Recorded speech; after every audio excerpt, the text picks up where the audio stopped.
حضرت ابن عباس رضی اللہ تعالیٰ عنہ نے بیان کیا کہ رسول اللہ صلی اللہ علیہ وآلہ وسلم نے فرمایا کہ حضرت جبرائیل علیہ السلام نے مجھ کو پہلے عرب کے ایک ہی محاورے پر قرآن پڑھایا۔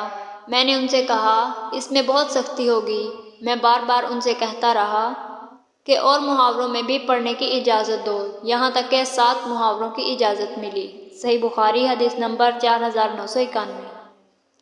حضرت ابن عباس رضی اللہ تعالیٰ عنہ نے بیان کیا کہ نبی کریم صلی اللہ علیہ وآلہ وسلم خیر خیرات کرنے میں سب سے زیادہ سخی تھے، اور رمضان میں آپ کی سخاوت کی تو کوئی حد ہی نہیں تھی، کیونکہ رمضان کے مہینے میں حضرت جبرائیل علیہ السلام آپ سے آ کر ہر رات ملتے تھے، یہاں تک کہ رمضان کا مہینہ ختم ہو جاتا۔